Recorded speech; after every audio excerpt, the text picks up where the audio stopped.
The alarm sounded at 12:15 a.m. Red lights.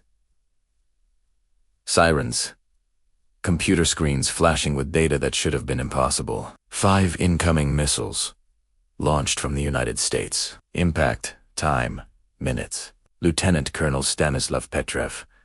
Sat at the console in Sepikov 15, a secret bunker south of Moscow. September 26, 1983. His shift monitoring the Soviet Union's early warning satellite system. The newest technology, the final line of defense. The system designed to detect American nuclear launches before the missiles could reach Soviet soil, and the system was screaming that the war had started. Petrov was 44 years old. An engineer by training, a military officer by assignment. He had been stationed at the bunker for months, monitoring screens that had never shown anything more threatening than atmospheric anomalies. The Cold War had been cold for decades. Tensions were high, but actual war seemed abstract, something discussed in strategy rooms, not something that appeared on radar screens at midnight. The protocol was clear. If the satellites detected incoming missiles, the officer on duty was to immediately report to Soviet High Command. The report would trigger a retaliatory launch. Soviet missiles would be airborne within minutes. The United States would respond. The cycle would continue until both nations were destroyed. The protocol assumed the system was accurate. Petrov looked at the screen's 5 missiles. The computer labeled them as launched from American silos. High confidence, multiple sensors confirming. The data seemed definitive, but something felt wrong. 5 missiles. Not hundreds. Not thousands. If the United States had decided to launch a first strike, they would not send 5 missiles. They would send everything. The entire arsenal, a decapitation strike designed to eliminate Soviet command and control before retaliation could be organized. 5 missiles made no strategic sense. Petrov's training told him to report immediately. His orders were unambiguous. Detection equals notification. The system had detected. He was supposed to notify, but his instinct said the detection was wrong. The early warning system was new, barely operational. It had been rushed into service because Soviet leadership feared falling behind American technology. Engineers had warned that more testing was needed, that false alarms were possible, that the satellite sensors might misinterpret atmospheric conditions or solar reflections. The warnings had been ignored. Now, at 12:15 a.m. on September 26th, Petrov faced a choice. Trust the machine, or trust his judgment. The alarm continued. His subordinates waited for orders. They expected him to pick up the phone, to call the command center, to relay the detection and let the generals decide. That was the procedure. That was the safe option. If he reported and it was false, nothing would happen. The generals would investigate and stand down. But if he failed to report and the attack was real, Soviet missiles would remain in their silos while American warheads fell on Moscow. The weight of that possibility pressed against his chest. Petrov checked the data again. The satellites showed 5 distinct launches. The trajectories calculated. The impact zones projected. Everything the system was designed to detect. But the number remained wrong. 5 was too few for war, too many for an accident. He made a decision. He did not report it. Instead, he waited. He watched the screens. He tracked the projected trajectories. If the missiles were real, ground-based radar would detect them within minutes. The satellites might malfunction, but radar was proven technology. If radar confirmed the launches, he would report immediately. The seconds stretched. His subordinates watched him. They knew the protocol. They knew he was deviating, but they also knew Petrov. He was methodical, careful, not prone to panic. 5 minutes passed. No radar confirmation. 10 minutes. Still nothing. 15 minutes. The alarm continued, but the missiles had not appeared on ground radar. They should have been visible by now. They should have been minutes from impact. Petrov began documenting the incident as a system malfunction. He noted the satellite readings. He noted the lack of radar confirmation. He prepared to file a report explaining why he had not escalated the alert. By 12:45 a.m., it was clear the alarm had been false. The satellites had misinterpreted sunlight reflecting off altitude clouds. The system had processed atmospheric data as missile launches. The software had generated high confidence detections from noise. Petrov had been correct. The attack was not real. He completed his shift. He filed his report. He went home. The next day, his superiors called him in for questioning. Not praise. Questioning. Why had he not followed protocol? Why had he made the decision alone? Why had he trusted his judgment over the system's data? Petrov explained his reasoning. 5 missiles made no strategic sense. The system was new and untested. Ground radar had shown nothing. He had made a calculated decision based on available information. His commander listened, then noted that Petrov had failed to properly document the incident in real time, that his paperwork was incomplete, that his deviation from protocol was concerning regardless of outcome. There was no commendation, no formal recognition. Instead, Petrov was reprimanded for the paperwork failure. The military did not want to advertise that its newest early warning system had nearly triggered a nuclear war based on reflected sunlight. They did not want to acknowledge that the only thing preventing World War III had been one officer's instinct. So they buried the incident. Petrov was reassigned, moved from satellite monitoring to a less sensitive position. The transfer was presented as routine, but everyone understood what it meant. He had embarrassed the system. He had shown that the expensive new technology was unreliable. That was not rewarded.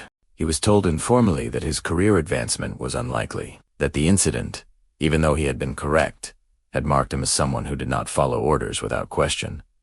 The Soviet military valued obedience. Petrov had chosen judgment over obedience.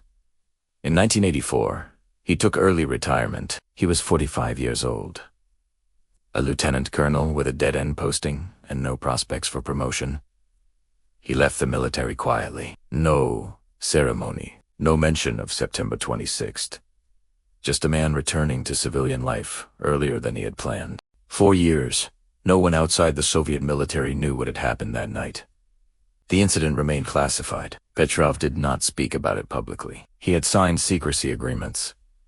He understood the sensitivity. He lived in a small apartment outside Moscow. He worked civilian jobs. He collected a modest pension. He was, by all external measures, an unremarkable retired officer. The secret held for more than a decade. In the late 1990s, after the Soviet Union had collapsed, the story began to leak. A Russian researcher investigating Cold War nemesis found references to the 1983 incident. He tracked down Petrov. He interviewed him. The details emerged slowly. Petrov described the alarm, the decision, the aftermath. He spoke calmly. Without drama, he had made a choice based on logic. The choice had been correct. That was all. The researcher published his findings. Western media picked up the story. Suddenly, the man who had prevented nuclear war became internationally known.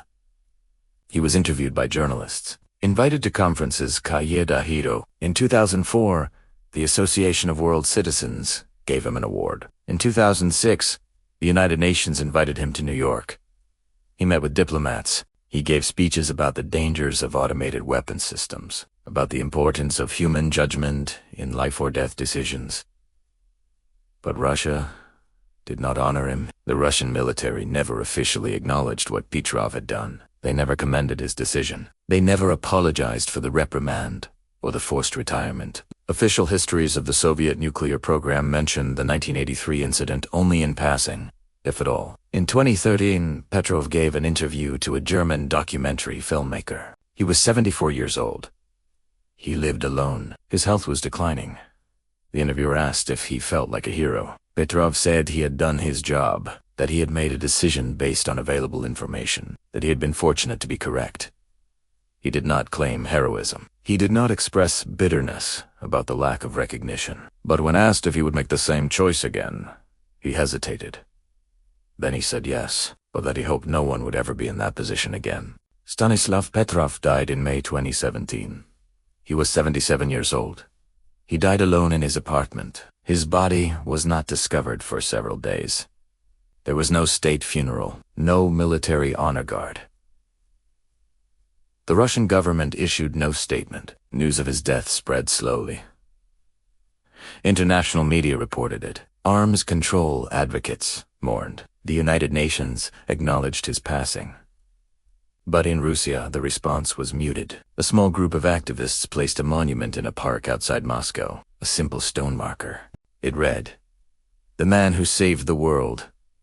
The monument was unofficial, erected without government permission. It remains there, largely unvisited. After his death, researchers continued investigating the 1983 incident. They found documents showing that Soviet leadership had been minutes from authorizing a retaliatory strike when word came that ground radar showed nothing, that the entire Soviet nuclear arsenal had been on alert, that bombers had been prepared to launch. The documents showed that if Petrov had followed protocol, the call would have reached commanders who were already assuming war had started, that the political climate in September 1983 was so tense that any indication of American attack would have been treated as genuine. Arms control experts calculated the probable outcome. Soviet retaliation would have triggered American counter-retaliation.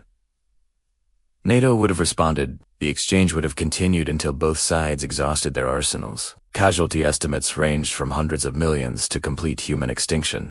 One man's decision to wait 15 minutes had prevented that, but the decision had cost him his career, his reputation within the military. His advancement, his retirement, had been forced. His recognition delayed until he was too old to fully appreciate it, and his own country never acknowledged what he had saved. The irony was noted by historians. Petrov had prevented the destruction of the Soviet Union.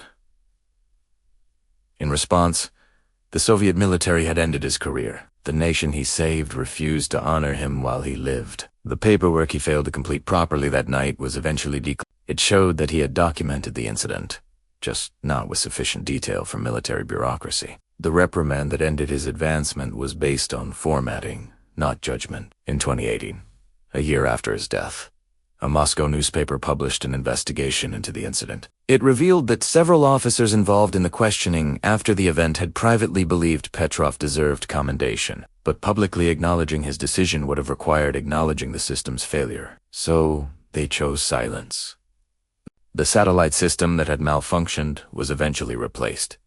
Soviet engineers redesigned the software. New protocols were implemented, requiring ground radar confirmation before reporting to command. The changes were made quietly, without public admission that the original system had nearly ended civilization. Petrov's name does not appear in Russian military academies. His decision is not taught as an example of proper officer conduct, because his decision was to distrust the system, and the system cannot celebrate distrust of itself. The West honored him more than his homeland. Universities gave him honorary degrees. Peace organizations gave him awards. His name appeared in textbooks about nuclear close calls, but he remained unknown to most Russians. When asked in his final years if he had any regrets, Petrov said he wished he had filed the paperwork correctly, not because he cared about the reprimand, but because the incomplete documentation had been used to discredit his judgment, to frame his correct decision as procedural failure rather than life-saving instinct. He said he understood why the Soviet military had not honored him, that acknowledging his heroism would require admitting the system had failed, that institutions protect themselves before they protect truth. He said he had made peace with that, but the recordings of those interviews suggest otherwise. His voice carried weight. Not bitterness, but the quiet resignation of a man who understood he had saved billions of lives and been rewarded with nothing. Stanislav Petrov trusted his judgment over his orders. He prevented nuclear war. He saved the world from destruction. And he spent the rest of his life in obscurity, reprimanded for paperwork, forced into early retirement, recognized only after he could no longer benefit from recognition. Some decisions save everything. Some costs are paid alone, and some men die unknown for preventing deaths that never happened.